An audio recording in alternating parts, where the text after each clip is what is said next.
Good morning. সেই সাথে অনেক অনেক ভালোবাসা ও বড়দের প্রণাম জানিয়ে আজকের ব্লগটা শুরু করছি। আশা করছি ঈশ্বরের কৃপায় তোমরা যে যেখানে আছো ভালো আছো, সুস্থ আছো। গতকাল অনেক রাতেই ঘুমানো হয়েছে, কিন্তু সকালে উঠতেই হবে, আর রাত জাগা এখন আমার নিত্য সঙ্গী হয়ে গেছে। আজ আবার 15ই আগস্ট স্বাধীনতা দিবস, কিন্তু মেয়েটাকে নিয়ে যাব না গো। ওকে নিয়ে অবশ্যই স্কুলে যাওয়া দরকারটা ছিল, কিন্তু আমাকে যে বেরোতে হবে, তাই সকাল সকালে ঘুম থেকে উঠে সোজা এখন রান্নাঘরে যাচ্ছি। আগে একটু রান্না করে যাই। গতকাল ডিমের তরকারি আর একটু কলা দিয়ে একটু ভাজা ভাজা করে একটা সবজি করে রেখেছি। এখন আগে এক হাঁড়ি ভাত বসিয়ে দিলাম। কি বলতো, ভাত আমি একটু খেয়ে যাব, আর তোমাদের দাদা আজ আবার ডিউটিতে বেরোবে, তো খাবে আবার নিয়ে যাবে। আর আমি কোথায় যাচ্ছি, ওই তো গতদিন লাইভে বলেইছিলাম কোথায় যাচ্ছি। আমি যাব একটু কৃষ্ণনগর। ওই যে কিছুদিন আগে, প্রায় এক সপ্তাহ আগে আমি ভিডিও পোস্ট করেছিলাম না, শাশুড়ি মা মানে বৃষ্টির দিনে পড়ে গিয়ে কোমর ভেঙে গেছে, ওই শাশুড়ি মাকেই কৃষ্ণনগর থেকে আনতে যাব। যাই হোক, এদিকে রান্নাটা হয়ে গেল, আর এইদিকে আমার স্নানটাও কমপ্লিট। এখন স্নানটা করে পুজোর বাসন মেজে আগে নম করে পুজোটা দিয়ে দিই, যেহেতু বৃহস্পতিবার দিন পুজোটা হবে না। আর এক জায়গা থেকে এসে না, আর মানে সংসারে গোটা কাজ ধুয়ে গেলে না আবার সেই কাজ করতে খুব কষ্ট হয়। এক জায়গা থেকে আসার পরে বাড়িতে একটু রেস্ট নিলে ভালো হয়, কি বলো তোমরা? আমার তো তাই মনে হয়। আচ্ছা, তাহলে আরও একটা কথা এখন বলে দিই, এই একই কথা যেটা আমি প্রতিদিন নাই ভিডিও শুরুতে বলি নাই শেষে বলি।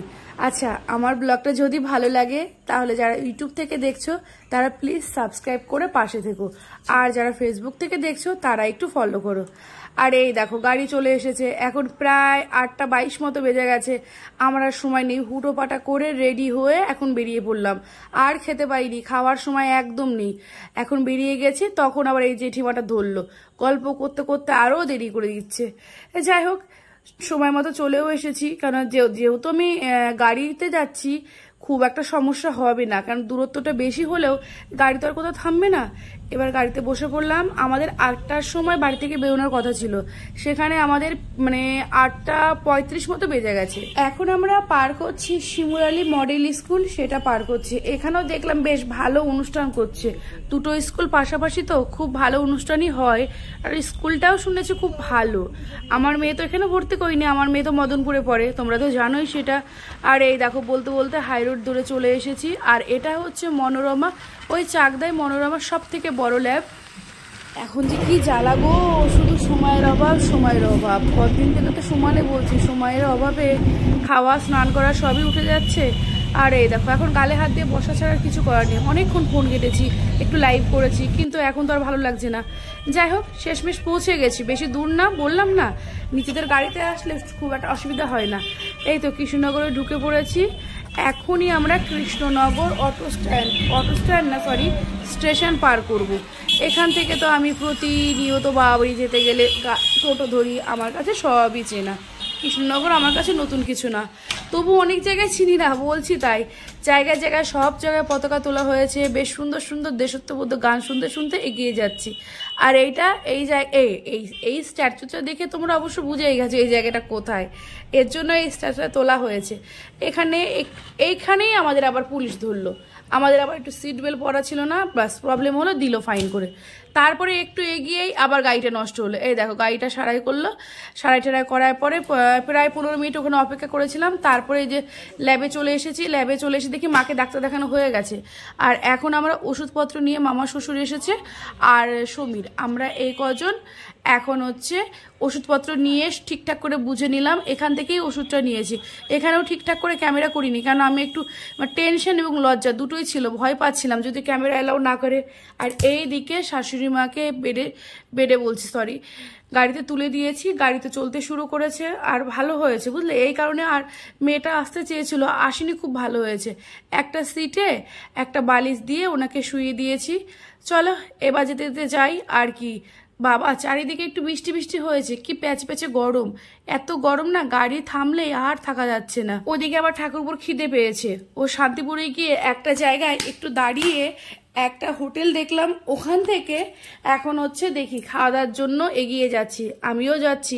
আর শাশুড়িমা বললো উনি আর খাবে না, উনি ওখান থেকে খেয়ে দিয়ে বেরিয়েছে। তারপরে এখন বসে পড়লাম। বাবা, ভিডিওটা এডিটিং করতে এসছে এত মশা, এদিকে ফ্যান চালাচ্ছি না, ফ্যান চালালেই শোষো শব্দ হবে, তোমাদের প্রবলেম হবে। আর এখন বসে আছি গালে হাত দিয়ে বসে, ক্যামেরা ছাড়া আর কি করবো বলো তো। তার মধ্যে বললাম না কি গরম, তারপর টিনের ছাউনি বিশাল গরম।